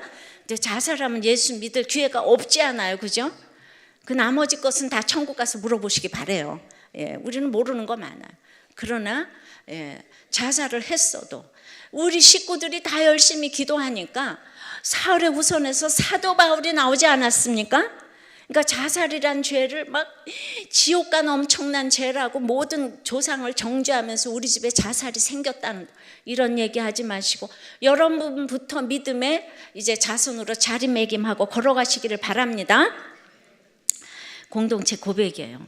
이분도 너무나 이제 그 엄마의 불행한 가정을 이렇게 보면서 행복한 남편을 만나려고 했지만 그 첫 결혼에 실패하고 그리고 엄마가 이제 그 자살을 하셨어요. 그리고 자기도 이제 결혼에 실패를 하고 그러면서 돌이킬 수도 없고 앞만 보고 가야 되는 어떤 상황이 생겼어요. 자기도 재혼을 추진하게 되었는데 지금 남편의 전처가 자살한 것을 알았지만 같은 그 아픔을 겪어본 저로서는 이제 저를 서로 품어주고 가면 되지 않을까 하는 막연한 생각에 사로잡혀 혼인신고를 했습니다. 근데 남편은 집안에서 무언의 폭력과 갑자기 변하는 무언의 감정 폭력에 영문도 모른 채 살 수밖에 없었습니다. 그래서 이제 목자님을 통해 남편이 범불안 장애, 공황 장애라는 것을 알게 되니 폭력을 행사할 때마다 환자라고 생각하면서 견뎠습니다. 그러므로 마음이 공고하니 2시간 반이 걸리는 휘문성전의 예배를 다니면서 세례와 양육을 통해 구속사의 말씀을 알게 되었고 내 생각으로 이혼하고 그 아들을 두고 왔었는데 아이에 대한 무책임한 죄를 보게 되었습니다. 그런데 남편이 또 이제 미혹의 영이 들어가서 또 다른 여자를 만나서 음란을 행한 모습을 우연히 목격하게 된 난 화가 나지 아이들이 눈에 밟혀서 남편 앞에 무릎을 꿇었습니다. 자기중심적이고 이기적이고 가족들에게 인색한 남편 옆에 살면서 많이 지쳤는지 절망감, 우울감에 빠져 자살 충동도 느꼈고 우울증이라는 진단의 약을 먹으면서 이제 충동에서 벗어날 수 있었는데 그 남편의 전 부인의 그 자살한 그 아내의 자리에서 살아내기가 너무나도 버거운 나는 주님을 의지하고 찾을 수밖에 없다고 생각했는데 그것이 아니었습니다. 저는 행복과 안정된 재혼 생활을 대용품으로 놓고 남편에게 치우치면서 맹종의 빠른 발로 참고 있었던 것이었습니다. 저는 생색병에 사로잡혀 많이 아픈 것을 알게 되었습니다. 그런데도 8년 동안 부목장을 섬기면서 온전한 마음으로 예배를 섬기는 것이 아니라 남편이 목자 되기를 소원한 마음으로 섬겼고 제 삶이 편해지지 않을까 하는 기복으로 섬긴 것을 알게 되어서 그냥 이 성전 가까이 장막을 옮기게 해달라는 이 기도를 응답하셔서 빚도 없이 정말 빚 없이 죽전에 이사를 하게 되었는데 남편이 무슨 겸임교수 일을 하면서 이제 직분을 이렇게 내려놓게 됐다는 거죠. 그 집을 빚 없이 들어왔는데 목자가 되었는데 이제 부부 목장을 지금 섬기지 않으니까 너무 편해가지고 예, 그러다 보니까 주님이 회개하라고 하셨답니다. 아프리카 선교보다 힘든 재혼의 삶을 살아낼 수 있게 도와주신 주님의 사랑과 은혜를 생각하면 이 내 삶에 안주하고 싶은 마음을 이렇게 내려놓게 된다고. 예, 이걸 이제 깨달은 거죠. 뭐 직장이 또 이렇게 됐으니까 내려놓을 수밖에 없으신데 직장이 멀어도 하려면 얼마든지 할 수 있습니다. 네, 우리가 핑계를 대는 거예요. 조금 나아지셨는가 봐요. 그러니까 여기도 엄마도 자살하고 전처도 자살하고 이 자살의 영이 있는 이 가정에서 들어가서 사는 게 얼마나 힘든지 그 남편의 공황장애, 범불안장애 이런 모든 것들을 목장에서 편안하게 이렇게 다 나눠주시니까 얘기할 때마다 이것이 이렇게 희석되는 것을 느끼게 됩니다. 이외에도 자살에 대한 나눔이 많이 있었지만 오늘은 우리들 교회 목장이 얼마나 건강한가를 나누어 드렸습니다. 자살 얘기를 이렇게 편하게 하기에 남은 가족들이 말씀을 이루며 이 일의 사명을 감당하며 이렇게 가는 것을 보게 됩니다. 모두 이런 얘기를 그냥 정말 나의 쇼핑 중독 이런 거를 나누듯이 자살의 문제도 이렇게 편하게 여전한 방식으로 나누고 가시면서 승리하시기를 기도합니다. 그러니까 자살이 별게 아닌 것이에요. 정말 별게 아니라고 생각되기에는 이렇게 말씀을 알으셔야 되잖아요. 이렇게 말씀을 알아서 말씀대로 이루어지는 것이구나. 그럼 여러분 한 사람 한 사람이 다 주인공이 돼서 그 중심이 될 때에 여러분들의 모든 가정이 믿음의 가정으로 완전히 변화되고 말씀을 이루는 성가정이 될 걸 믿습니다. 말씀을 맺습니다. 자살로 이끄는 부모 형제 지도자가 있다고 합니다. 좋은 지도자 밑에 있어도 스스로 뉘우침에 그쳐서 자살할 수 있다고 합니다. 양심의 가책으로 자살하는 사람들이 얼마나 많은지 몰라요. 자살이 상관이 없는 지도자도 있습니다. 근데 말씀으로 기도하고 가면 자살을 했어도 말씀이 이루어지는 역사가 일어날 것입니다. 그러므로 자살은 살자로 바꿔야 합니다. 그러니까 사단에게 속지 마시고 예수님이 오라 그러실 때 이 초청을 받아들이시기를 바랍니다. 찬양하고 기도합니다. 같이 말씀을 기억하시면서 찬양하겠습니다. 예수 나를 오라 하네. 저는 이것이 가장 가슴 아픈 자살이라고 생각이 됩니다. 유다는 인류 최고의 스승인 예수님의 가르침을 받았으나 뉘우치기만 하고 자살을 했습니다. 유다가 어떻게 뉘우쳤습니까? 3절입니다. 그때의 예수를 판 유다가 그의 정죄됨을 보고 스스로 뉘우쳐 그 은 30을 대제사장들과 장로들에게 도로 갖다 주며 유다가 예수님이 사형을 선고받자 스스로 뉘우쳤습니다. 이것은 예수님이 절대 사형받지 않을 거라는 믿음이 유다에게 있었다는 뜻입니다. 유다는 예수님이 기적을 일으켜 이스라엘의 영웅이 되고 은 30도 벌고 또 유대인은 수치를 당할 것이니 절대 해악한 일이 아니라고 생각했을 것입니다. 예수님이 곧 십자가에 달려 죽을 것이라고 해도 그래서 아무도 예수님의 장례를 준비하지 않았습니다. 베드로도 유다도 다 예수님이 죽지 않으리라는 이제 이런 예수님은 죽는다 그러는데 절대로 안 믿어요. 예. 자, 그런데 눈앞에서 예수님이 끌려가니까 양심의 가책이 느껴집니다. 회개는 안 되는데 후회와 가책이 있는 것입니다. 이제 의도하지 않았지만 나로 인해 죽는다고 생각하니 죄책감이 밀려와서 미치겠습니다. 깨달았으면 회개하면 되는데 뉘우치기만 해서 끝까지 자기 힘으로 하려 합니다. 자, 스스로 뉘우치는 것은 하나도 도움이 안 됩니다. 여러분 양심이 뭐라고 생각하십니까? 좋은 것 같은 생각이 들지요. 그래서 양심의 가책을 많이 받을수록 좋을 것 같지요. 그런데 타락한 죄인의 특징이 양심이랍니다. 본래적인 의를 상실하고 남은 것이 양심이라고 해요. 그래서 자신에게 죄가 있다고 자꾸 가책하고 반성하다 보면 자신이 너무너무 초라해 보여서 이제 회개에 이르지 못하고 자살하게 되는 것입니다. 그러니까 양심의 가책이 많을 때 자살을 한다는 거예요.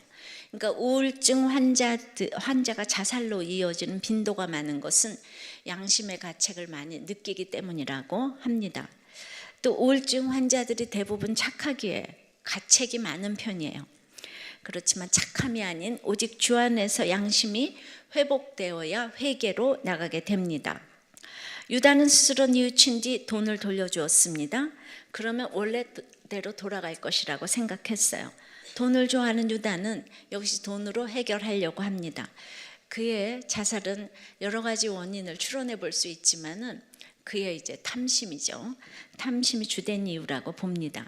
유다는 향유를 예수님의 발 아래 본 마리아를 보고 이 향유를 300데나리온에 팔아 가난한 자들에게 어찌하여 주지 않느냐고 비난한 것을 요한복음에서 요한은 이렇게 말하면 가난한 자들을 생각함이 아니요 저는 도적이라 돈꾀를 맞고 거기 넣는 것을 훔쳐가미로라고 유다에 대해 언급하고 있습니다. 유다의 자살 이유가 첫째가 돈이었다는 거죠. 돈을 사랑함이 일만하게 근원이라는 말이 맞습니다. 돈 때문에 자살하는 사람이 정말 많습니다. 여러분들 무슨 사건이 왔을 때 그러므로 이렇게 돈으로 해결하려고 하시면 안 됩니다. 4절입니다. 이르되 내가 무지한 피를 팔고 죄를 범하였도다 하니 유다가 죄를 고백했습니다. 누가 시킨 것도 아닌데 예수님은 무지하다 나는 죄를 범했다고 멋지게 고백하고 있습니다. 범하였도다는 부정과거형으로 계속적인 애통이 아니라 옛날에 죄 한 번 지었지 하는 표현입니다. 회개에 근접한 것 같지만 회개가 아니라 뉘우침으로 그쳤습니다. 뉘우침과 회개는 아주 다릅니다. 뉘우침은 원어로 멜로마이로 진정한 회개에는 사용되지 않는 단어입니다. 단순한 후회나 생각이 바뀐 정도입니다.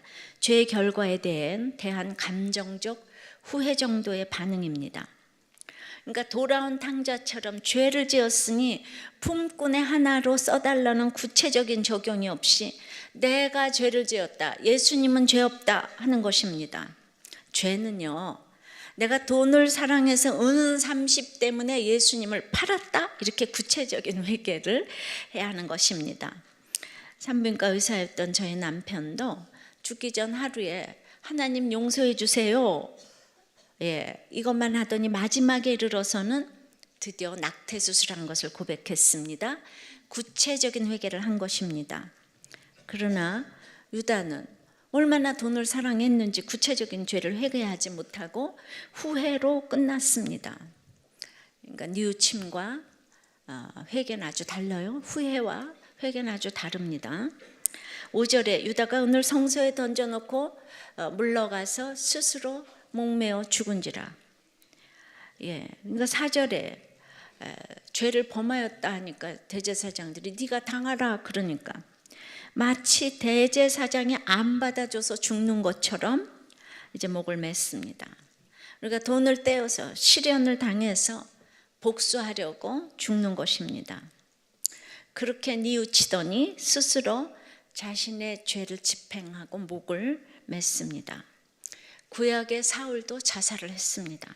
사울도 끝까지 하나님보다 사람을 의식했습니다. 끝없이 사람을 의식하는 것은 정말 심판이라고 생각합니다. 끊임없이 사람의 그 체면을 의식하고 눈을 의식하는 사람은 정말 심판 가운데 있는 사람이라고 생각해요. 중상을 입고 이때라도 회개하고 하나님께 나와야 하는데 사울이 그것이 안 되었습니다. 사무엘상 31장에 보면 무기든 자에게 죽여달라고 했어요. 유대 전승에 의하면 이 무기든 자가 22장 높당의 제사장을 죽인 도액이라고 합니다. 신접한 여인과 지체가 되더니 악한 일을 같이 도모하던 도액과 지체가 되어 비참하게 죽습니다. 칼의 노래를 부르더니 칼로 인해 자살을 합니다. 정말 자살은 공동체가 중요합니다.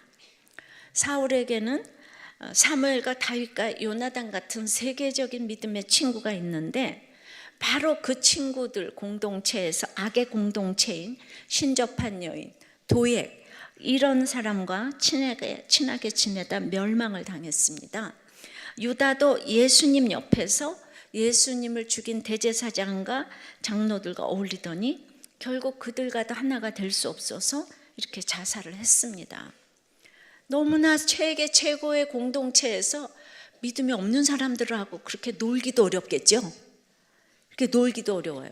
예, 여기 다 똑똑하고 잘나서 이런 거 같아요. 사울도 잘났잖아요. 유다도 똑똑하고. 죄보다 이 세상에서의 수치를 더 염려하기 때문에 자살을 했습니다. 죽고 나서 최고의 지속적인 비난을 받는 것이 자살입니다. 세계적으로 자살을 한 대통령은 히틀러와 노 대통령 뿐이라고 합니다. 제가 노 대통령 얘기를 자꾸 언급하게 되는 이유는 국민이 사랑하는 지도자였기에 그의 영향으로 그 뒤로 너무나 자살이 많아졌기 때문입니다. 타인을 죽이는 것이 살인이라면 자신을 죽이는 것이 자살입니다. 살인이 미움에서 비롯되니 똑같이 미워하는 것입니다. 결국 사울은 다윗을 죽도록 미워했지만 그것이 자신을 죽도록 미워하는 것과 같다는 것을 보여줍니다. 우리나라가 백의의 민족이라기보다 전투적이고 천자의 민족이라고 했는데 이런 사울과 같은 종류의 사람들이 많아서 죄보다 수치를 두려워하기 때문에 이기고 이기려고 하니까 아니 어떻게 이렇게 조그만 나라가 자살률 1일 수가 있어요? 가난할 땐 자살률 없었어요. 천자의 나라가 되고 보니까 이렇게 자살이 높아집니다. 교회를 다니는 사람 중에도 자살 시도는 계속 늘어나고 있습니다. 죽고 싶다가 입에 배웠습니다. 자살을 죄로 여기는 신학을 정립한 사람은 어거스틴입니다. 자살이 타살죄보다 큰 이유는 첫째, 자살은 죄를 회개할 기회가 없습니다. 가룟 유다는 죄책감에 못 이겨 목매달아 자살을 했는데 요한복음 6장 70절 71절에 보면 마귀 자식이라고 분명히 언급하고 있습니다. 이것은 지옥을 갔다는 뜻입니다. 생명의 근원이신 하나님께 반항하는 죄입니다. 사무엘상 2장 6절에 여호와는 죽이기도 하시고 살리기도 하시며 음부에 내리기도 하시고 올리기도 하시는도다 하셨습니다. 민수기 27장 16절에는 모든 생명에 대한 주권은 오직 하나님께만 있다고 했어요. 또 이제 그런데 자기 생명이라고 제 것인 줄 알고 자살하는 것은 하나님께 반항하는 것이며 하나님의 권세에 도전하는 것입니다. 고린도후서 12장 8절 9절에는 자살은 삶 가운데 주시는 하나님의 은혜를 반역하는 것입니다. 그러므로 계시록 3장 이제 19절에서는 그러므로 인간이 최종적으로 선택할 것은 자살이 아니라 회개라는 것입니다. 자살은 불가요항으로 타는 못에 참여하는 죄입니다. 요한계시록 21장 8절에 그러나 두려워하는 자들과 믿지 아니하는 자들과 흉악한 자들과 살인한 자들과 음행하는 자들과 점술가들과 우상 숭배자들과 거짓말하는 모든 자들은 불가요항으로 타는 못에 던져지리니 이것이 둘째 사망이라고 했는데 살인자는 타살이나 자살이나 유황으로 타는 못에 안 가겠습니까? 물론 행위로 천국을 가는 것은 아닙니다. 살인을 해도 죄를 돌이키고 회개하면 천국 갑니다. 그러나 남을 죽인 자는 회개하고 구원받을 기회가 있지만 자살한 자는 회개하고 구원받을 기회가 없습니다. 근데 구원의 확신을 가지고 질병으로 순간적으로 사고사처럼 자살할 수도 있습니다. 삼손처럼 이타적인 자살도 있습니다. 자, 평가는 천국에 가서 물어봐야겠지만요.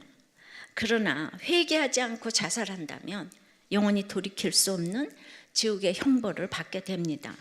어떤 사람은 인생이 고통스럽고 괴롭다고 자살하는데 이것은 후라이팬이 뜨겁다고 영원한 불에 뛰어드는 것입니다. 아무리 괴로워도 스스로 목숨을 끊으면 안 됩니다. 지옥에 들어가면 자살할 수도 없기 때문입니다. 그런데 자살함으로 너무도 영원한 심판을 받게 되기 때문에 하면 안 됩니다. 윈스턴 처칠의 막내딸 다이애나 처칠은 자살자를 돕는 사마리안이라는 기관에서 봉사했는데 그녀도 자살을 했습니다. 공양미 300석의 인당수에 빠지는 심청이가 효녀라고 하지만 그것도 죄입니다. 유교적인 가치관에서 좀 바뀔 필요가 좀 있습니다. 현재까지 연구 결과들을 종합해 보면 자살 희생자의 약 90%가 정신과적 진단을 가지고 있으며 특히 우울증이 가장 흔하다고 합니다. 우울증에 많은 원인이 있지만 특별히 자신이 의지하던 이런 힘의 원천, 사랑하는 사람의 죽음 뒤에 나타나는 반응에서 참 많이 찾는다고 해요. 또 증오의 대상인 부모나 형제가 죽기를 원하지만 막상 그들이 죽게 되면은 자기 소망 때문에 미워하는 사람이 죽었다는 이 생각으로 더 깊은 우울에 빠진다고 합니다. 프로이드는 사람마다 가까운 가족의 잘못을 용서하지 못해서 가까운 사람이 죽었으면 하는 욕구가 있대요. 그런데 그 대상으로 향하던 살해 의지가 자신에게로 바뀌는 것이 자살이라고 합니다. 후회를 많이 하는 사람은 정죄감이 많습니다. 유다처럼 예수님 믿지도 않으면서 정죄하고 미안해하고 그리고 상대방을 미워하는 죄책감으로 상대방을 죽이려다가 복수하려고 자신을 죽이는 것, 이것이 자살입니다. 적용해 보세요. 여러분은 이렇게 자살 충동을 느낀 적이 있습니까? 그리고 어떻게 도움을 받았습니까? 자, 지난주 본인이 자살 기도를 한 나눔입니다. 내 20, 30대는 사역밖에 없었고 그 삶이 전부였다. 그러다가 취직을 했는데 사역의 삶과 너무 괴리감이 들었다. 나는 하나님의 자녀로 담대히 살았지만 사회적으로 보니 너무 약자였고 무시당했다. 그것을 나누면 성령 충만하지 않은 것에 정죄감이 들고 하나님과의 관계가 단절됨을 느꼈다. 내가 열심히 선교하고 봉사할 때만 잘되게 해주시고 그렇지 않을 때는 힘들게 하신다는 생각에 우울증인지도 모르고 우울하게 지냈다. 어느 날 퇴근 후 소주를 사서 마신 후 한강 다리에서 투신을 했고 눈을 뜨니 병원이고 엄마가 울고 계셨다. 근데 구조대원이 말하기를 이 사람은 수영을 못하는데 의식이 없는 상태에서 글쎄 한강에서 수영하고 있었대요, 이분이. 그래가지고 한강 다리에 떨어졌는데 글쎄 다친 데 없이 그냥 싹 또 살아났다잖아요. 그래서 정신과를 가보라고도 했는데 하나님과의 관계에서 풀리지 않으니 약으로는 풀리지 않았고 듣고 싶지도 않았다. 그래도 약을 먹으며 2, 3년 동안 천천히 회복되었다. 왜 선교지에 있을 때만 만나주시고 세상에 나오니 날 버려두시나 했는데 이 세상이 내가 정복해야 할 땅임을 몰랐던 것 같다. 사람들이 이 세상에서 성공하고 싶은 것처럼 사역에서 성공하고 싶은 욕구가 좌절되어서 그랬었음을 깨닫고 있다. 하나님이 나를 살려주신 것에 대해 많은 은혜를 보답하고자 지내었는데 그 살려주신 거잖아요. 죽었는데 진짜 살려주셨어요. 근데 결혼을 하고 신랑과의 갈등에서 그때 감정이 올라와서 힘들다. 이 자살 시도한 일을 하나님께서 용서해 주실까 하는 마음이 있습니다. 용서해 주십니다. 여전히 내 안에 완벽하게 치료되지 못한 것이 있는데 내 열심인 것을 알면서도 진심으로 하나님께 쓰임받고 싶다는 생각이 있다. 그런데 이 얘기는 내가 죽을 때까지 오픈하지 않으려고 했는데 이분이 오픈하게 된 것은 지금 앞서 우리들 교회의 정 목사님의 아버지 자살 간증 때문이었다고 하는 거예요. 목사님도 그럴 수 있구나.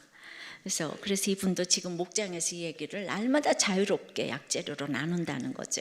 결국 내 상처가 사명이 되는 데는 자살도 예외가 없습니다. 음란, 부도, 바람, 가출, 음란도 예외가 없습니다. 적용해 보십시오. 나는 진정한 회개를 합니까? 후회와 뉘우침의 수준에 머물러 있습니까? 죄 문제까지도 내 힘으로 처리하려는 마음이 있습니까? 욕심에 이끌려 선택을 하고서 남 탓을 하며 상대방을 미워하고 지금 복수하려 합니까? 세 번째, 자살을 해도 상관이 없는 지도자가 있습니다. 자, 자살로 이끄는 지도자, 좋은 지도자, 상관이 없는 지도자, 정말 지도자가 중요하죠. 그러니까 4절에 이르되 내가 무죄한 피를 팔고 죄를 범하였도다 하니 그들이 이르되 그것이 우리에게 무슨 상관이냐, 네가 당하라 하거늘. 그러니까 이제 네가 당하라 그러는 거. 이런 지도자가 있어요. 구원에 이르게 할 사람을 쫓아가야지. 믿음도 없는 사람을 쫓아가서 되겠습니까? 제사장들은 유다를 감당할 정도의 사람이 못 됩니다. 직분이 있다고 지금 이 사건을 해결해 줄 수 없어요. 사건에서 여긴 딱 빠지고 싶은 사람들이 모여 있는데, 그러니 상담자로서도 자격이 없지요.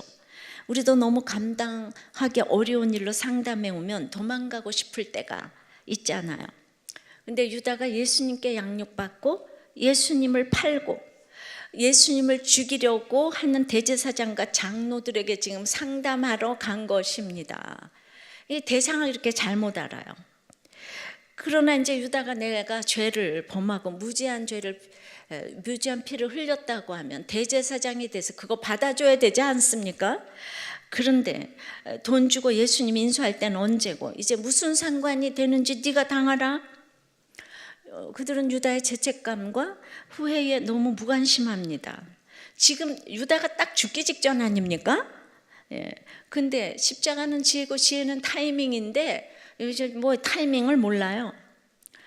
근데 여러분이 너무 바빠서 죽음에 이른 사람 내버려 두는 것이 바로 예수님 죽이는 일입니다. 예수 믿으면서 제일 교만한 사람이 그게 나하고 무슨 상관이지? 하는 사람입니다. 극성 부모가 돼서 잘못된 결혼으로 이끌고는 이혼한다고 하면 네가 당해. 부모라고 해서 올바른 결정을 다 할 수 있는 건 아닙니다.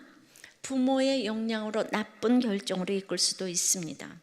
지금 마지막에 찾아온 자를 회개로 이끌어야 하는데 회개와 상관없는 이 부모, 형제, 배우자가 너무 많습니다. 우리가 다른 사람을 살리는 것은 가르쳐서 되는 게 아닙니다. 끝도 없이 들어줘야 하고 정답을 줄 수는 없어도 같이 울고 기뻐하고 그리고 도움이 못 돼서 미안해요 하면서 들어주는 것입니다. 이게 바로 우리의 목장 아니겠습니까? 정말 목장 화이팅입니다. 그런데 자살 직전의 사람에게 네가 당하라 이러니까 그 말을 듣자마자 유다가 목을 매 죽었습니다. 인간 최고의 감정은 회개라고 했습니다. 비슷해 보여도 후회와 회개는 너무 다른 것입니다. 회개는 뉴턴이고 후회는 감정적 죄의 결과입니다. 지금 회개하고 돌아오면 구원해 주실 수 있습니다. 그러므로 후회와 회개는 하늘과 땅 차이입니다. 사랑, 기쁨, 모든 건 느껴도 세상 최고의 감정은 회개인데 유다가 이 회개의 감정을 느끼지 못했습니다. 그러므로 믿음의 배신자는 하나님과 사람에게 다 버림받습니다. 장로들은 유다의 고통에 대해 일말의 관심도 없습니다. 끝까지 찾아가야 할 사람을 분별을 못하니까 택함받지 않은 유다가 될 수밖에 없습니다. 은 30을 줄 때는 높은 대제사장과 논다고 얼마나 뻐겼겠습니까?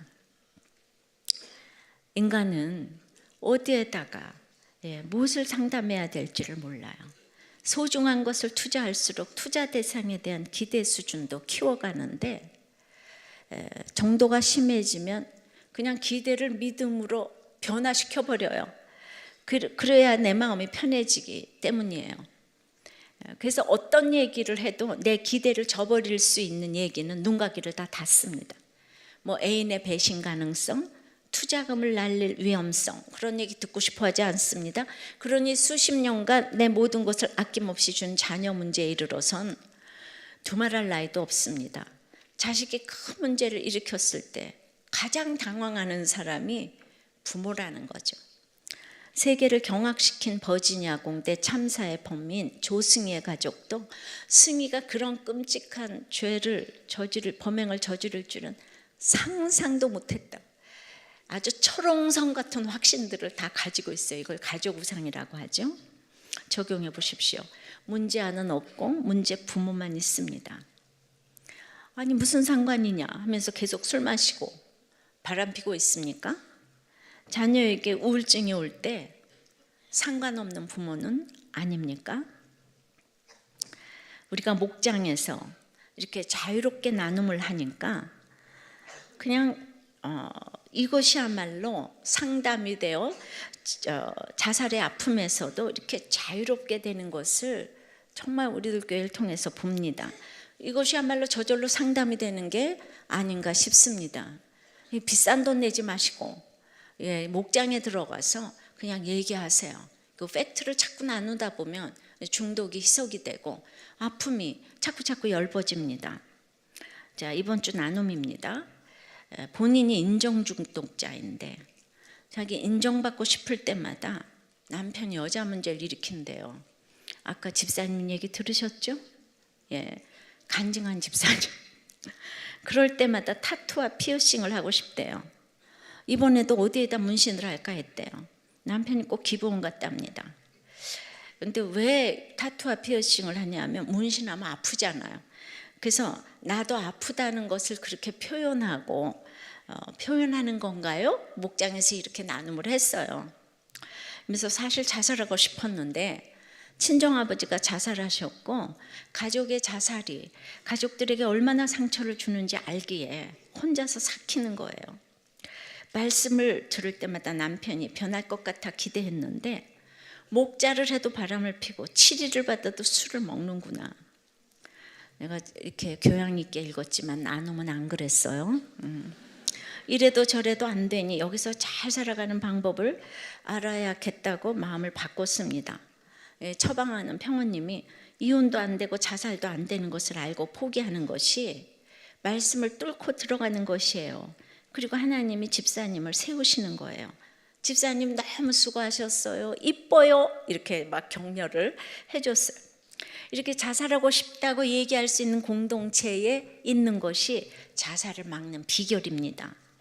그런데 유다도 사울도 공동체를 이용하지 못했어요. 아니 버렸습니다. 게다가 악한 공동체에 있는 건 더 심각합니다. 믿음이 하나도 없는 신앙 고백이 그냥 일개가 없는 그다 악한 그 신접한 여인들하고 있다 보니까 이렇게 비참하게 죽은 거죠. 또 한 사람의 나눔입니다. 아버지가 자살하고 형님도 자살하고 동생도 여러 번 자살 시도를 했답니다. 그러니까 이제 이런 얘기를 나누니까 목원들이 생각하기에 그러면 그 믿는 가정인데 거기는 천국 가셨나 지옥 가셨나 이게 너무 궁금하잖아요. 그죠? 우리 모두 이게 궁금해요. 그죠? 여러분들 모두 궁금증을 제가 모아서. 근데 이 아버지는 조울증이 있고 평소에 고뇌 확신이 있었다고 합니다. 저는 여러분들에게 아버지가 그렇게 구원의 확신이 있고 그렇게 가셨다면은 저는 유가족들의 태도를 보면 알 수 있다고 생각해요. 구원의 확신이 있는 아버지는 자살하셔도 유가족들이 굉장히 편안합니다. 그렇다고 믿어도 자살할 수 있고 자살해도 천국 갈 수 있다고 자꾸 이렇게 얘기해 주면 자살이 얼마나 늘어나겠습니까? 그래서 천국 간 것, 지옥 간 것은 오직 주님께 맡기고 자살은 안 해야 하는 것으로 정리를 해야 합니다. 아셨습니까? 그러니까 이 서두의 집사님도 그 아버지, 엄마가 자살하시고 이 정신병 걸린 동생 때문에 자살하시고 구속사에 시간이 들어오는데 그 고통이 컸답니다. 그래서 100% 오르심을 인정하지 못했는데 엄마를 객관화하지 못한 것 같다고 여기 나눔에서 이런 얘기를 이렇게 합니다. 엄마는 엄마고 나는 나인데 엄마의 영혼은 내가 죽고 나서 가서 물어봐야겠다. 그런데 정말 너무 재밌는 나눔을 읽었어요. 이렇게 동생이 아프고 엄마가 자살하고 이런 어마어마한 사건이 있었음에도 이분이 여기 와서 말씀이 들린 정신이 번쩍 든 사건은 남편의 바람 사건이었다는 거예요. 그러니까 이 각자의 고난의 한계가 다 다른 것 같아요. 그래서 저도 힘든 시집살이를 하면서도 시어머니나 남편에게 돌을 던지지 못하고 자꾸 저를 정죄하고 찌르고 못났다고 생각했어요. 그래서 얼마나 괴로우니까 자살을 하려고 저도 수면제를 2번이나 먹었어요. 식구들은 다 모르지만. 그래서 그 너무나 자살하는 마음을 제가 이해를 합니다. 근데 믿고 나서 신앙 고백 이후에 어려운 일이 많이 생겼지만 그래도 자살 충동은 없었습니다. 그것이 믿는 자의 특징일 것입니다. 적용해 보세요. 상담할 일 있습니까? 누구에게 가야 할까요? 그 사람이 고뇌에 이르도록 상담해 줄 수 있는 깨어있는 지체입니까? 그리고 죽고 싶다는 사람에게는 어떤 반응을 보였나요? 자, 4번째는 말씀을 이루는 것을 믿어야 합니다. 6절부터 10절까지입니다. 대제사장이 그 은을 거두며 이르되 이것은 핏값이라 성전거에 넣어둠이 옳지 않다 하고 의논한 후 이곳으로 토기장의 밭을 사서 나그네의 묘지를 삼았으니 그러므로 오늘날까지 그 밭을 피밭이라 일컫느니라. 이에 선지자 예레미야를 통하여 하신 말씀이 이루어졌나니 일렀으되 그들이 그 가격 매겨진 자 곧 이스라엘 자손 중에서 가격 매긴 자의 가격 곧 은 30을 가지고 토기장의 밭값으로 주었으니 이는 주께서 내게 명하신 바와 같으니라 하였더라. 스가랴 11장 12절의 말씀이 성취입니다. 어떤 일이 와도 예수님 팔아먹은 돈조차도 이방인 묘지 사는 데 쓰였습니다. 영적으로 이방인인 사람은 유다처럼 수치를 받. 친정이 엮이는 가정으로 동생이 이제 우울증에서 조울증에서 분열증으로 가며 발작을 하고 자살 시도를 함으로 정신병원에 들락거리게 돼요. 엄마가 그 사건이 해석되지 않은 가운데 자살을 하셨습니다. 이로 인해 남동생과 나와 남편도 교회를 떠나게 되었다고 해요. 엄마는 어릴 적부터 신앙으로 가르치셨는데 엄마가 그 순간 잘못된 선택을 하신 거다 생각이 들다가도 어느 때는 엄마가 택자가 아니었나 또 하다가 어느 때는 이 사건으로 우리들 교회 또 오게 되었다는 이런 생각이 이제 든다는 목장 나눔을 읽었습니다. 요즘은 나라적인 이슈, 오늘은 요즘 나라적인 이슈인 자살에 대해서 드러내어서 이제 살펴보겠습니다. 우리나라의 자살률은 OECD 국가 중에 1위라고 합니다. 지난 시간에 설교인 중독을 못 밟으라고 하니까 수많은 중독의 실체가 나타났습니다. 근데 이제 이걸 끝내 밟지 못하면 이제 중독이 끊어지지 않아서 죽고 싶습니다. 그런데 모든 것에 지도자가 중요하지만 자살은 정말 지도자가 중요하다고 생각합니다. 첫째로 그래서 자살로 이끄는 지도자들이 있습니다. 1절 2절입니다. 새벽에 모든 대제사장과 백성의 장로들이 예수를 죽이려고 함께 의논하고 결박하여 끌고 가서 총독 빌라도에게 넘겨주니라. 산헤드린 공회는 예수님을 사형으로 정죄한 뒤 사형 집행권이 있는 로마 총독 빌라도에게 이송을 합니다. 산헤드린 공회는 해 뜬 후에만 모일 수 있는데 밤새 불법 회의를 하고 동트기 직전에 모여서 예수님 죽이는 회의를 한 것입니다. 계속 법을 어기고 있습니다. 그들은 은혜로 시작해야 할 그 하루의 첫 시간인 새벽에 예수님을 죽이는 회의를 했습니다. 우리가 이런 본문을 보면서 예수님은 무조건 좋은 분, 대제사장은 무조건 나쁜 사람 이렇게 이분법적으로 생각하면 이런 말씀에서 적용하기가 어렵습니다. 내가 현재의 삶에서 속고 배신당하는 일이 무엇입니까? 당한 사람뿐 아니라 가해자도 예수님 입장에서 적용해 봐야 합니다. 예를 들어 술 먹고 바람 피우고 빚진 사람이 무조건 나쁜 사람이라고 생각해서는 안 됩니다. 그가 행위로 볼 때 너무나 나쁜 사람이니까 집안 어른들이 새벽부터 모여서 회의를 한 뒤 이혼하라고 하면 이것이 바로 예수님 죽이는 회의입니다. 당시 최고 지도자들이 죽이려는 예수가 누구입니까? 인류의 구속사를 이루는 분 아닙니까? 그러므로 문제 많고 행위가 바르지 못한 사람이라도 우리 집에 구속사를 이루는 인물이 될 수가 있습니다. 그 사람 때문에 집안이 구원될 것인데 구원의 통로를 없애자고 회의하는 것입니다. 그래서 결박하여 끌고 가서 빌라도에게 갔습니다. 고소했다는 뜻입니다. 목사인 제가 믿는 사람들의 문제를 이렇게 동장에게 가서 해결해 달라고 하는 꼴입니다. 믿는 시댁의 문제를 친정에 가서 고소하는 꼴입니다. 이런 것이 예수님 죽이는 일입니다. 어떤 악한 일을 해도 주님은 그 집에서 누가 먼저 회개하는가를 보십니다. 구원을 위해 그 사람이 악역을 맡았다면 그것 때문에 구원을 이루어야 하는데 그 통로를 잘라버리면 안 됩니다. 주님은 죄가 있어서 당하신 게 아닙니다. 죄 없이 인류의 죄를 위해 껴안으셨습니다. 내 가족의 죄를 내가 껴안지 않으면 누가 합니까? 한 몸인 배우자를 내가 용서하지 않으면 어쩝니까? 어떻게 그런 놈하고 살아? 하면서 이혼을 모의하고, 더 나아가 대제사장처럼 돈 있고 기득권 있으면 변호사 고용하고 없는 죄라도 만들어 죽이는 의논을 합니다. 이런 목사, 부모, 형제, 배우자가 바로 자살로 이끄는 지도자입니다. 힘든 문제가 생기면 그것을 해치고 나가는 모습을 보여줘야 하는데 죽이는 의논을 하니 이걸 보고 자란 자녀들이 힘든 일이 닥치면 자살을 시도하는 것입니다. 구원의 통로를 잘라버리는 부모, 형제, 목사가 되어서야 되겠습니까? 새벽밤으로 아이들을 자가용으로 학교로 학원으로 태우다 주면서 무슨 의논을 하십니까? 인류대학에 가면 주님 살리는 일일까요? 유다도 인류니까 돈깨를 맡았을 텐데 주님을 죽였잖아요. 부모가 가정에서부터 주님의 영광을 드러내지 않으면 일에 결국은 주님을 죽이는 일로 끝날 수 있습니다. 지난주 강원도 원주에서 C형 간염 집단 발병 사건이 터졌습니다. 이 병원 원장은 인류로 키워져서 의사까지 되었을 텐데 여기서 해치고 나가는 모습을 보여주지 못하고 자살을 했습니다.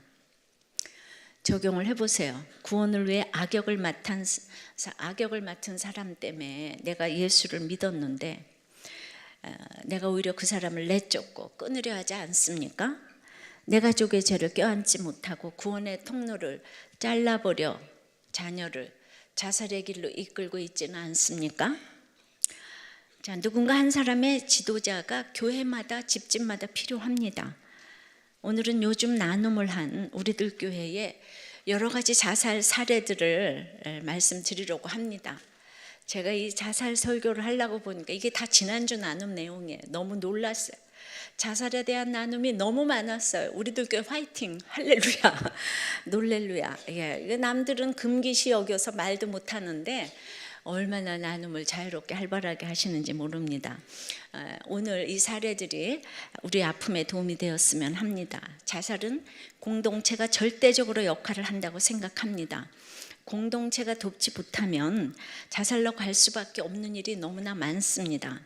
숨겨놓은 자살의 얘기들을 이렇게 목장에서 나눠주시니 얼마나 감사한지 모르겠습니다. 나누시고 가면 자살을 했어도 또 지금부터 자살의 영이, 이 어둠의 영이 물러갈 줄 믿습니다.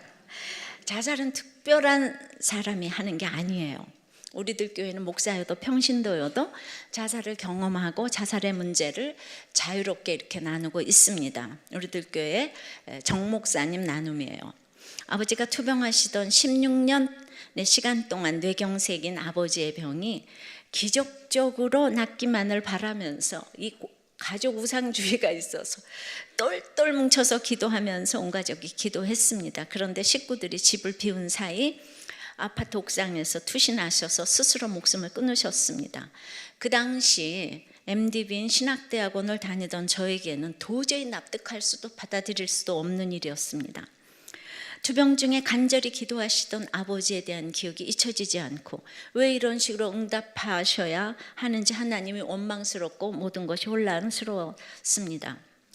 그 후에 다니던 교회와 직장에서 아버지 자살에 대해서는 어떤 말도 한 일이 없습니다. 그러던 중 우리들 교회 사역자로 인도함을 받게 되었고 무덤까지 갖고 갈 수치와 상처를 이야기하시는 분들의 간증을 들으면서 처음으로 아버지의 사건을 오픈하게 되었습니다.